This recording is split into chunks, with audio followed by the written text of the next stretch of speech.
This video is sponsored by Squarespace. I think when people think about everyday carry cameras, they might immediately think about Fujifilm or Olympus or Panasonic or Sony, and not many people think about Pentax. I think Pentax are the underdog of the everyday carry world. I think they've done some really innovative and fun things in their time, and I realised recently that I have amassed quite a large collection of Pentax cameras. Some of them are teeny tiny. Some of them are a little bit gimmicky and sound like cats, but some of them are genuinely powerful, wonderful everyday carry cameras. So let's talk about it. I'm going to go largest to smallest, and you are not ready for how small these cameras will become.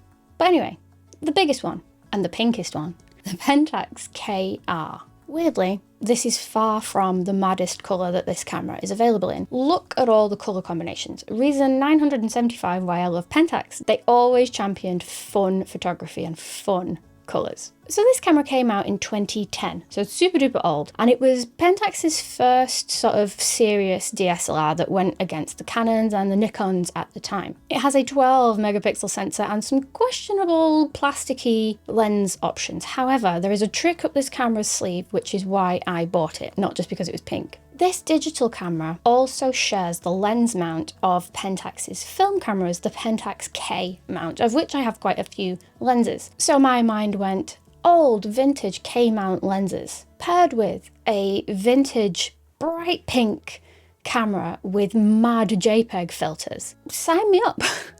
That sounds like a really fun creative photography project. And speaking of K-mount cameras, I think it's a rite of passage for every photographer who even starts to Google film photography to consider buying the K1000, the absolute sort of staple of every beginner film photographer's collection, and I definitely have one of those as well. However, my favourite film camera in my collection is also a Pentax. It's the Pentax ME Super. This is very small compared to film cameras from that era. I think making tiny cameras is something that Pentax has always prioritised, so obviously I love it. And this camera was manufactured between 1979 and 1984, and I'm just overjoyed at how pristine my copy is. I mean, that's so cool. I think these sort of brass film cameras really stand the test of time. And typical Pentax, stupid sexy Pentax, they made this camera really user-friendly. It has sort of an aperture priority mode,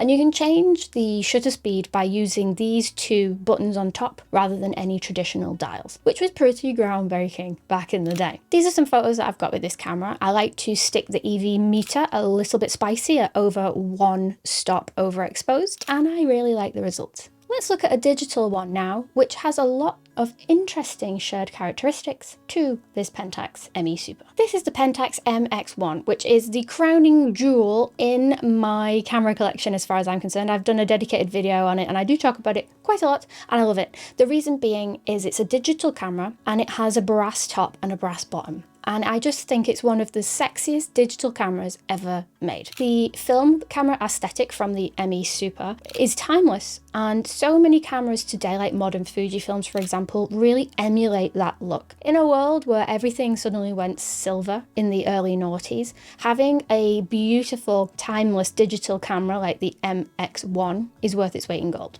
I think Pentax posed the question, what would happen if a digital camera aged as beautifully as a film camera? And the answer is the MX1. It's wonderful. And honestly, I love how eclectic and weird Pentax are. It's like the same company that gives you this brass, timeless, gorgeous digital camera is also the manufacturers that make 150 million colour variations and pink cameras and all kinds. I love them, and I'm sad that they are no longer around. And notably for if anyone's looking to buy any of these cameras that I mentioned in this video, the MX1 does shoot RAW, so you can use it as a very serious camera as well as a fun one. And it sounds like a cat, which isn't even the weirdest shutter sound in this video. Next is possibly my favourite digicam in my collection. I have such a soft spot for this camera, which is the RZ10. This came out in 2010 and it also sounds like a cat, and it is also available in like vomit lime green, which I'm very tempted to buy if I find one cheap enough. It has a 10 times optical zoom, which is great, and it only shoots JPEG. And because it is an older CCD sensor, it does give you some really cool vintage film-esque fun photographs. I recently took this to a hen party weekend and just had some fun with it, and I really like the photos actually. But what makes this camera remarkable is not like it's one that goes down in the history books like the MX1 for example, but this was really brought out when CCD cameras and digicams in general were sort of dying a death. This is where mobile phones took over a lot of their market share. And while a lot of other manufacturers in this era moved over to CMOS sensors, Pentax clung on desperately to the CCD goodness. If you're a digicam enthusiast, you know that CCD cameras tend to have more filmic, definitely more grainy, more character than CMOS sensors. So if you wanted a CCD sensor that is relatively new by their standards, getting one in 2010 in a camera like this is certainly a lot more reliable than getting something older. Also, I am hooting at Pentax. To this day on their official website, they describe this line of camera as tasteful, fashionable design with no frills. Nothing says fashionable and tasteful like a purple or a lime green camera that sounds like a cat. Oh, I love you, Pentax. And smaller we go. Next smallest is my Pentax Q. They're all very similar in terms of style and design, and they all take the same proprietary Q mount, of which I think I own all of the lenses now, and I'm so happy. This is, again, it's a camera I've talked about a lot on this channel, so I shall not linger for too long, but it's a really high quality, super duper small, interchangeable lens camera, and it's definitely one for the collectors. This was Pentax's run to try and steal the throne from Micro Four Thirds. And unfortunately Pentax lost. Well, I suppose fortunately given the name of this channel, Micro Four Thirds won. But I still think it's charming. You have an insanely crazy crop factor, and you can attach almost any lens from any mount onto the Pentax Q, so it has a huge cult following for macro photography enthusiasts. It does shoot RAW, the quality of the camera and the lenses is insane. There is a plethora of different colours available, and it's just charming. I got some great photos with this little camera. It will always hold a place in my heart, honestly. And don't think it's gimmicky. I mean, it is gimmicky, but it's also feature rich. It has built-in ND filters. It has leaf shutters built into the lenses. It has actual stabilization. It's so good. And the cutest little flash that pops up like with Johnny 5. I wholeheartedly believe that the Pentax Q, which I first bought I think in 2012, was the thing that kicked off this tiny camera enthusiasm within me, and I've just been chasing that high ever since. From the makers of cameras that sound like cats, how about dogs? This is the Pentax L10. It's sort of if the Pentax Q wasn't interchangeable lenses. It has a 3x optical zoom, and it does only shoot JPEG. There's a built-in flash, which I've covered with a little bit of masking tape just to make it a little bit softer, and it sounds like a dog. Truly insanely pocketable. It came out in 2007. You can do your time and date stamps on the JPEG, so it's super duper charming. It's not the first, it's not the best, it's not the wackiest, but it's just a fun little digi camera to own. And if you are thinking about this in a range, then it sits beneath the RZ10 in the range. It's more of a stripped back version, but it is smaller. And then we're going super small. I mean, super small. Incredible. This is another world first. This is something that's very cool for you camera collectors. It's the Pentax Optio S. It came out in 2003, and most notably of all the digital cameras, it's the only one that has the teeny tiniest optical viewfinder. It's absolutely tiny.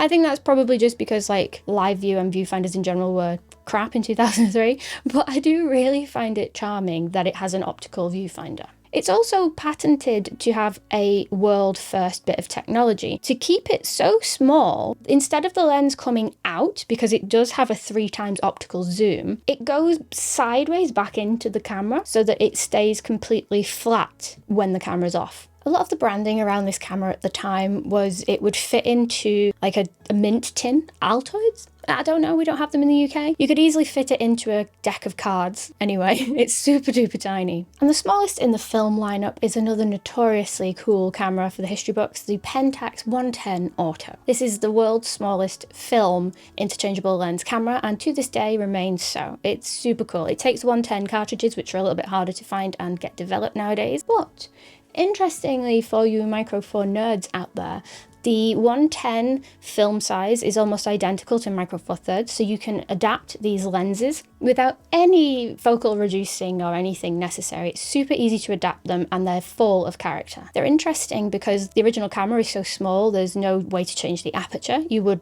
compose on the 110 Auto by limiting the shutter speed. So they are like 2.8 constant lenses throughout, and there's a couple. I think I own 3 of the lenses from this system, and they look stupid on Micro Four Thirds, but they are super duper interesting.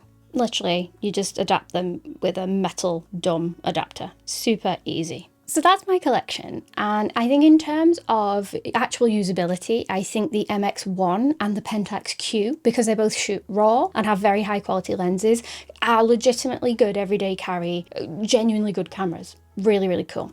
I think in terms of if you want some CCD retro vibes, getting the RZ10 is probably the most cost-effective way to do so. And then of course, if you want something small as a collector's item, there's plenty of world firsts to choose from with Pentax. Which is your favourite? Which do I need to get next?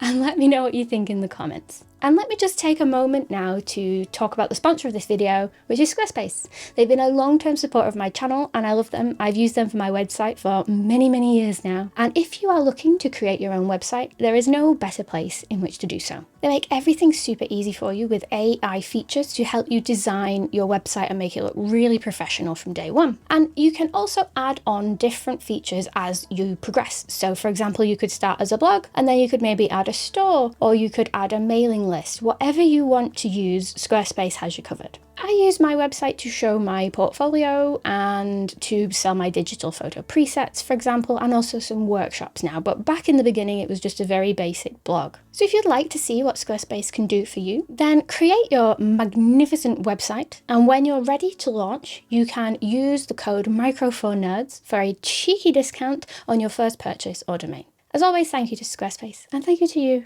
for taking your time to watch my nerdy little videos.